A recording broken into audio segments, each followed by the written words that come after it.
On today's episode, we'll be focused on all things company culture. What is it? Why is it important? Who owns it? And what is marketing's role in promoting culture? You'll hear specific examples from small and large companies of how culture manifests itself in activities the company does and decisions that the company makes. I hope that this episode, you'll understand why culture is important and what specific actions you can take as a marketer to strengthen your company's culture over time. Let's do this. Welcome to Content Marketing Engineered, your source for building trust and generating demand with technical content. Here is your host, Wendy Covey. Hi, and welcome to Content Marketing Engineered. On each episode, I'll break down an industry trend, challenge, or best practice in reaching technical audiences. You'll meet colleagues, friends, and clients of mine who will stop by to share their stories. And I hope that you leave each episode feeling inspired and ready to take action. Before we jump in, I'd like to give a brief shout out to my agency, TREW Marketing. TREW is a full-service agency located in beautiful Austin, Texas, serving highly technical companies. For more information, visit TREWmarketing.com. And now on with our podcast. Hey everyone, and welcome to another episode of Content Marketing Engineered. I'm joined today by Lee Chapman. She's TREW Marketing's president and lead brand guru. Lee, so excited to have you on the show today. Hello. Hello. Thank you, Wendy. Glad to be here. Like being on the show. I know. I'm so excited to have you back. This is, I think, your second time. Is that right? I think it might be my third, but maybe it's my second. I don't know. Doesn't count. We'll go dig up those episodes and put those on the show notes so people can do the best of Lee on the podcast. Well, before we get started, we have some fun TREW marketing news to share.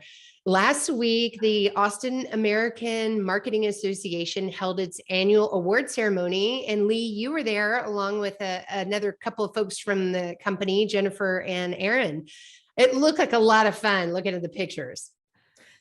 We had a lot of fun. It's been a while, I think maybe since before the pandemic, that we'd been to an awards event.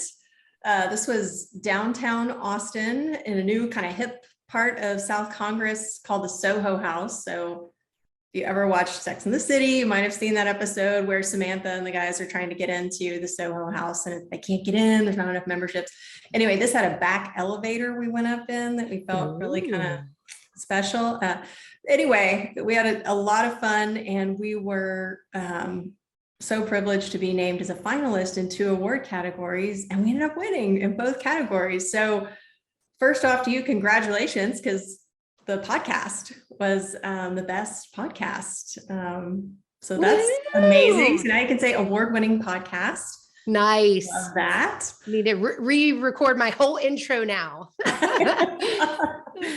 And the second category that we won was for best B2B branding. And so last time I was on the podcast, I think I was on with Jeff Gray and Todd Van Gilder from Genuine, and we were talking about rebranding their company from WTI, Surtech, and Butterfield into one brand, Genuine, that launched right about a year ago now. And that branding campaign brought us home an award. So it was great. A lot of, as you know, blood, sweat, and tears go into building these campaigns. And it's about a year's worth of effort in just renaming the company, doing their brand identity, their website, a lot of content. And so to have the whole team, the Genuine team included, be a part of that was really cool. And be recognized. Well, congratulations to you and that team for that project. And what a nice little segue into today's conversation on, corporate branding, but more specifically talking about culture. And you and I were chatting a little bit before we hit the record button, and we said, maybe we need to start out with defining what is company culture. So Lee, that could be an easy or a hard question to ask you, but I'll put you in the hot seat. And I know. I think as we were talking too, we were like, oh my gosh, do we need to Wikipedia this? Like we know what culture is, but when you think about how do you define it? And it's these attitudes, the behaviors, and these kind of core values that are unique to your company. And they come about every day as you're doing business, as you're in internal meetings, as you're working with customers. And I think it's something that, plays a big role in things like recruiting as well, and in just managing your team.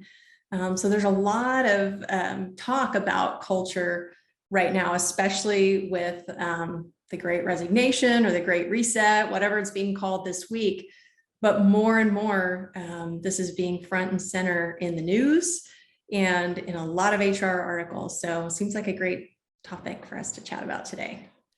Yeah. And, it's always been a focus for, let's say, high performing businesses, cared about their culture, but you're right. Wow. It's in the news. It's everywhere you look. People are focused on it. When I think back to our shared days at NI, or formerly National Instruments, there was definitely a strong culture associated with this company. And I remember for years and years and years, they were awarded best company to work for, and that had to have some association with the culture. What are some examples that you remember of that time and how the culture manifested itself within the companies and the employees?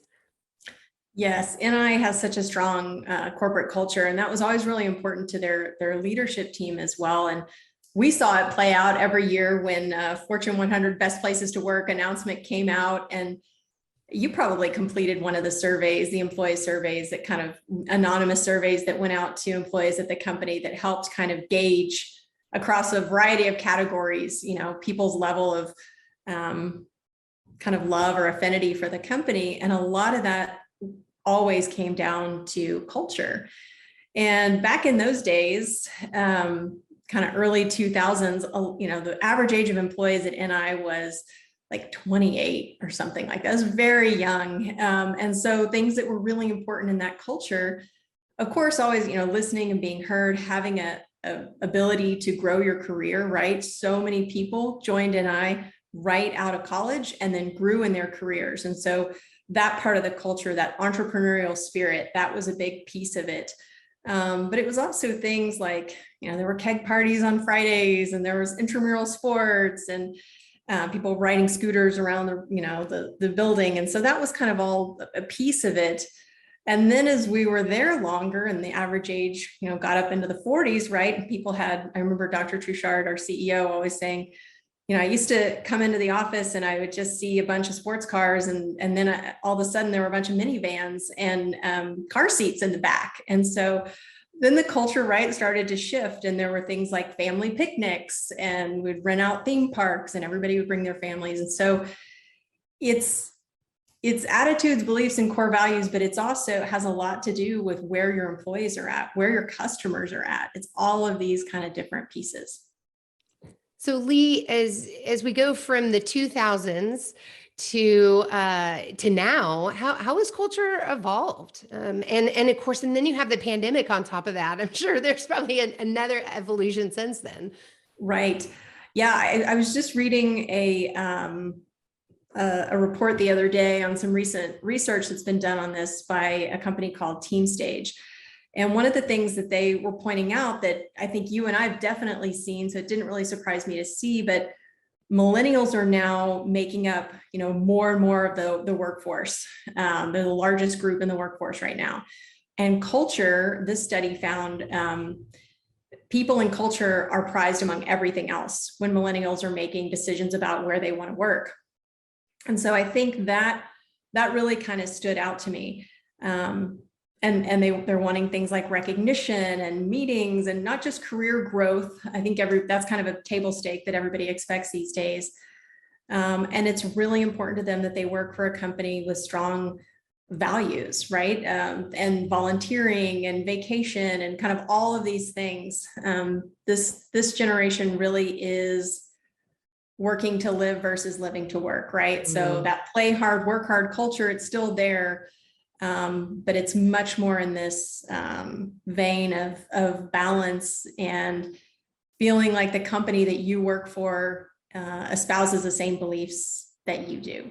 So that's a bit of a change, especially it feels like a switch kind of flipped during the pandemic, where all of a sudden that kind of came to the forefront. Yeah. When I think about the companies who cater in lunch every day and have the kegerator on site, a lot of that was about keeping people at work as much as possible and bonding between employees, but it didn't necessarily give way to having a life outside of work. And so, yeah, I think this definitely does feel like a big shift, and I like it. I feel like it's more in line with how we're running TREW Marketing today, and always have strive to do. So that's great. Are there some smaller B2B companies that you've seen that are doing a good job today of highlighting culture?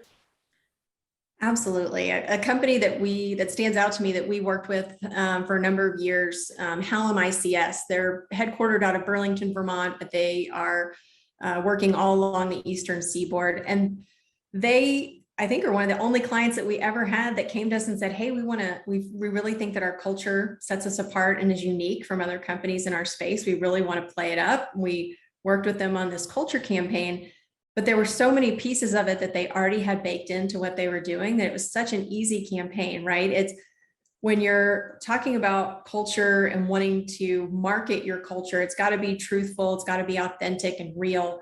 So we started by just highlighting things they were already doing. So they had an annual volunteer day where they would bring everybody from the company together, have them go out and do several different volunteer activities. It wasn't just one activity. I think they divided into like 5 different groups. They went out to different volunteer activities.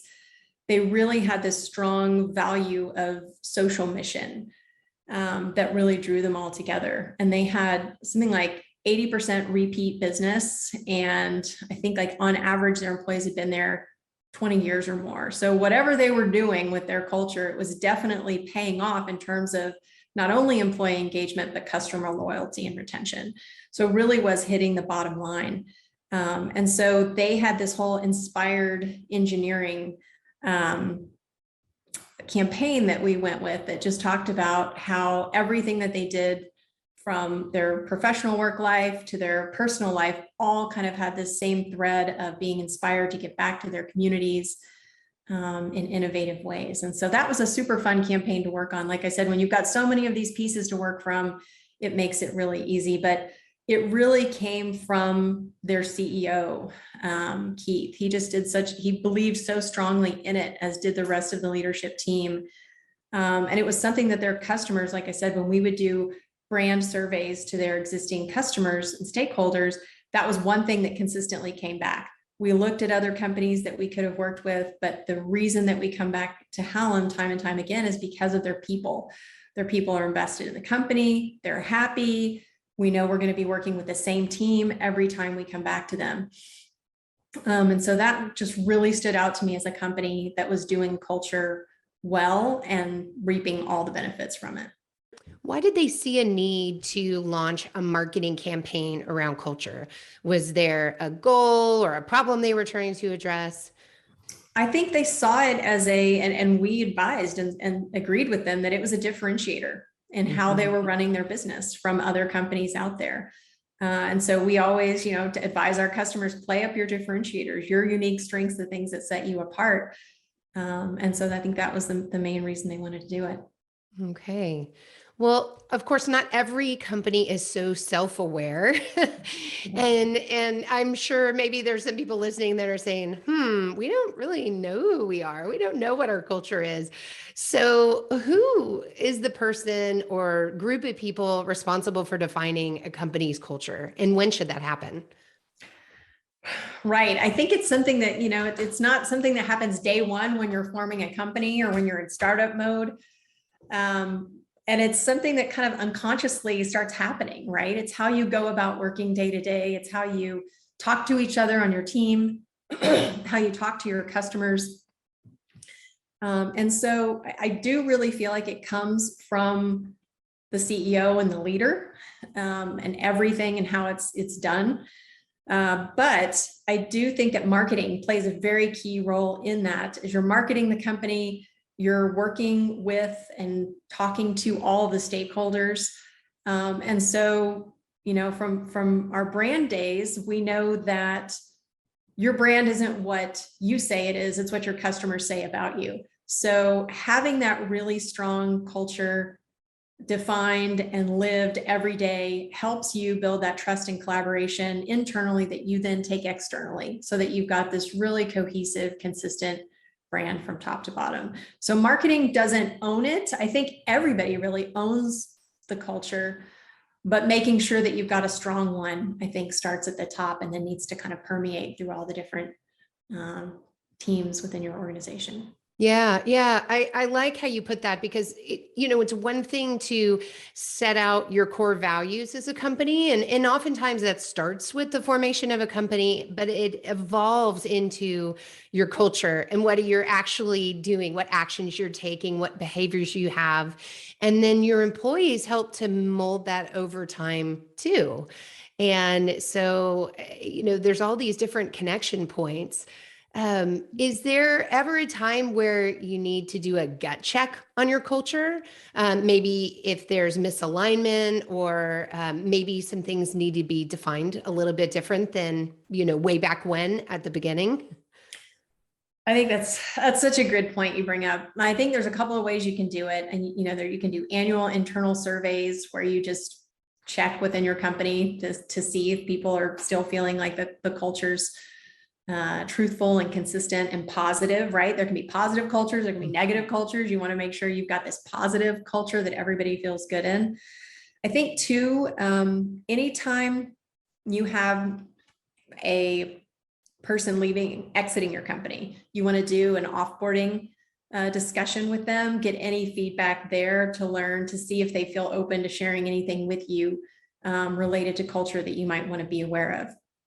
When we onboard new employees, we talk about, here's our culture and our core values and our motto and our mission and vision and all of these things. And then, they're new, they're being fire hosed with information in the first couple of weeks. So we always go back and have a culture specific discussion with them 6 months in and just go over those again. And it's great to start really, hopefully, hearing back, oh my gosh, I've seen that. I've seen where, we're striving to have this laid back, excellent mode. I see that in how kind of all of our meetings happen.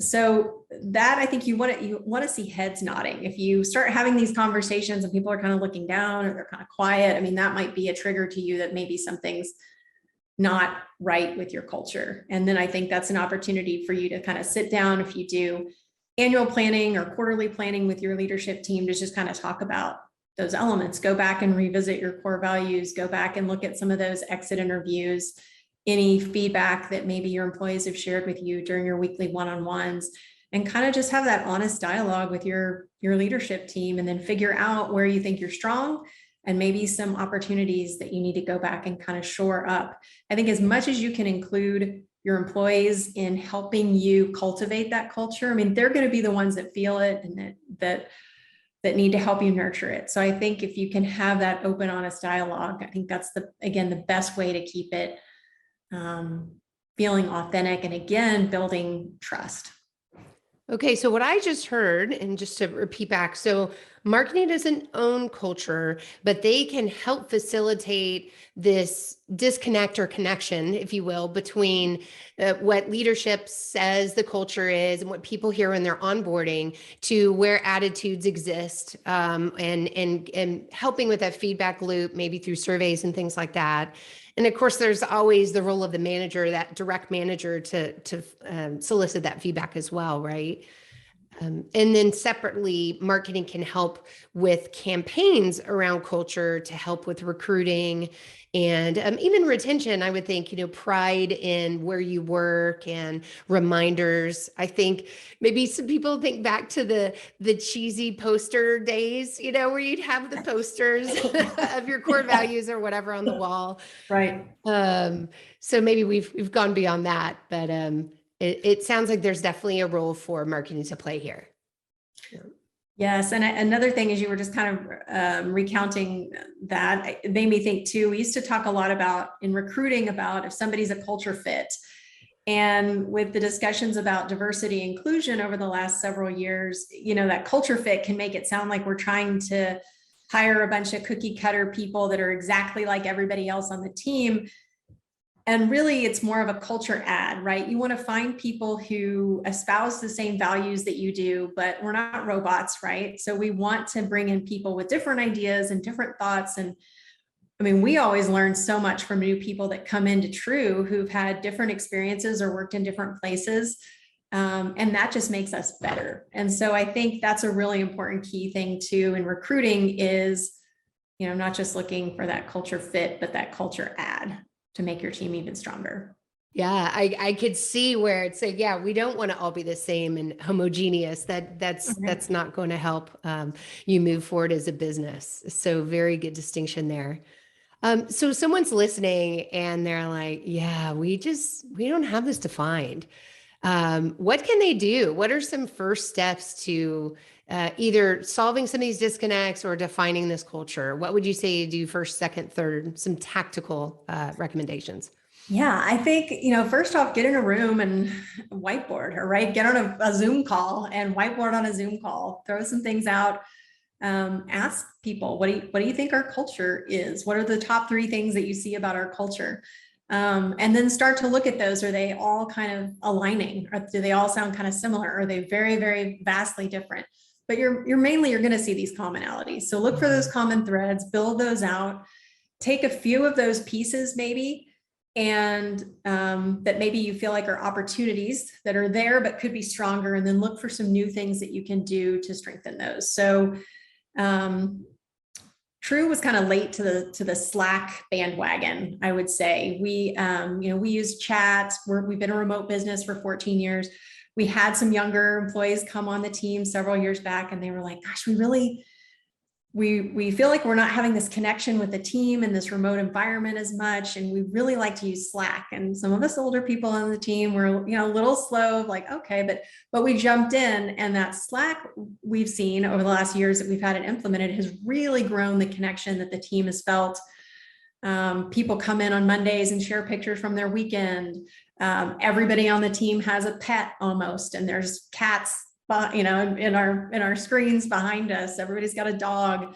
4 people on the team all got engaged last year, and they started a separate Slack channel called TREW Love that is so awesome. And they're talking about their wedding planning and their engagement. So we had a strong connection, but we were hearing from our team, they wanted more of that. They wanted it more frequently. They wanted to take breaks during their day and be able to chat on Slack. And so things like that are really easy, that didn't cost us anything. Slack was free. It's been one of those culture add things. And so look for anything that you can use. If you're a virtual business, look for technology that can help you have that connection. If you're in person, maybe it is things like team lunches or celebrating birthdays. Anything that you can kind of find that connection, and then just draw on that. And then it's not something where you can build culture overnight, right? It just takes time. So just picking 1 or 2 places to focus, looking for some easy tactics to implement, and then see where you can grow from there. Great. I love that very specific example. And I'll pile one on that I keep thinking about as we went through this talk today.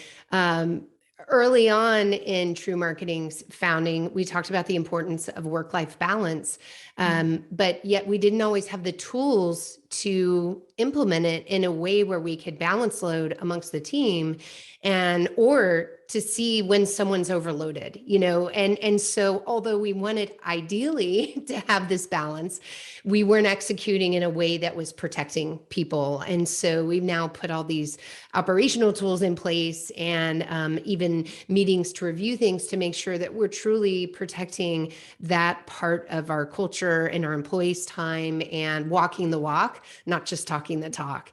And I'm very proud of that, but it was not easy, getting from, how do we hit our profitability goals and all of our operational goals and have this, and how do we check all those boxes? So it really is involves your leadership team, involves being committed to whatever it is you set out as your core values, and then implementing those in a way where it's baked into your culture. So, yeah. And as you're talking through that, we're a virtual business. There were a lot of companies before the pandemic that were 100% in the office. And now there's this thing called hybrid, right? And so You really have to have that MarTech stack or your RevOps stack, tool stack built, because you're supporting people in the office, at home, hybrid. So you're absolutely right about having all those operational pieces. I mean, the way that people feel during their workday is part of your culture. And if they're feeling like they can't find the tools and information that they need to do their job efficiently, that definitely can weigh people down and be a negative piece of your culture. So Lee, so what are some of the ways that marketers can promote culture? Are there certain tasks or activities that you would recommend? Yes, so that's a great question. So what marketing can do to promote culture can look like, keeping your About Us page on your website current. Maybe that's quarterly, where you're adding any pictures from volunteer events, team birthday parties, engagements, weddings, things like that. Anything that shows connection that drives your business. I think people really find value in that as they're going through their buyer's journey and learning about your company. We find that About Us pages are some of the most trafficked pages on your website. And so really take that opportunity to showcase your culture there. And that also kind of plays a role with recruiting, right? When employees, prospective employees are going and learning about your company ahead of an interview or ahead of applying for a job, they often go look at this About Us page too.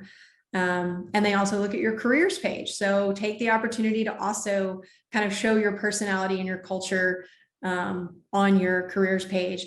It's great too if you can take a couple of maybe recent employees and have them do short videos and talk about what their experience has been at your company within their first couple of months there and what they feel makes your company unique and stand out. It's great, again, to get it from your employee's voice versus from your marketing team. I'm so glad you brought up video. I think that should be right there at the top. Just hearing somebody's energy and their inflection in their voice, it just really tells a story that's difficult to do in words. And of course, audio is good too for those of you listening, but video is excellent for this. Yes. And use those videos then on LinkedIn as well, right? And have your employees share these videos. Again, having it come from the employee page on LinkedIn versus your company page, I think also helps build that credibility and showcases your culture and casts a really broad net across their network as well. And then things like even blog posts on your website, maybe once a quarter you devote, or once a month, right? You have a culture blog post that somebody within your organization writes about, again, whether it's some kind of community related thing or something unique to them and their family. I think that can be a great way to add those to your website. When we've had blog posts like that on TREW, they perform really, really well. Things that show that human side versus you're just talking about your product or your service or this award or all these great things about your business. Also kind of letting your employees talk about themselves a little bit and how their work and what they do kind of impacts their view of the company.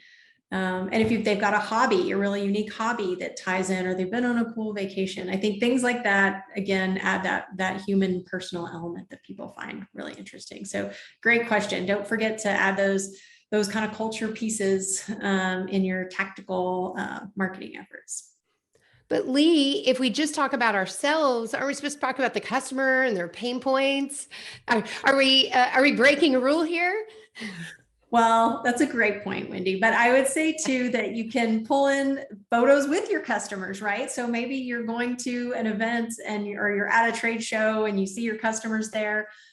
Post about that, adding in that kind of three-dimensional view of your company. And it's all about balance, right? You don't want to do it every day because it's not just about you. You want to make sure that you're keeping your customer pain points front and center.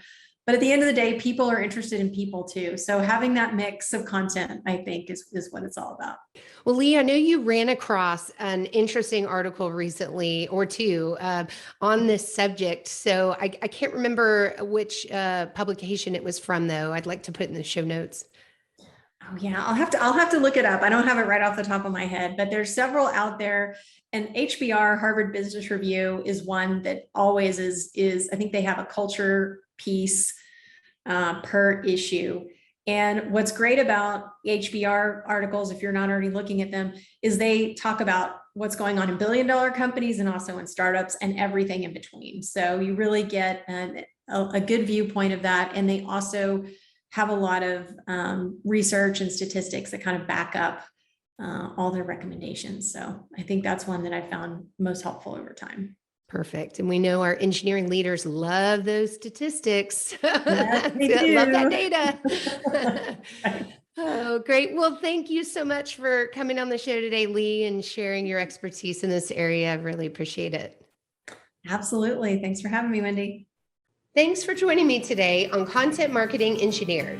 For show notes, including links to resources, visit truemarketing.com/podcast. While there, you can subscribe to our blog and our newsletter and order a copy of my book, Content Marketing Engineered. Also, I would love your reviews on this podcast. So please, when you get a chance, subscribe and leave me your review on your favorite podcast subscription platform.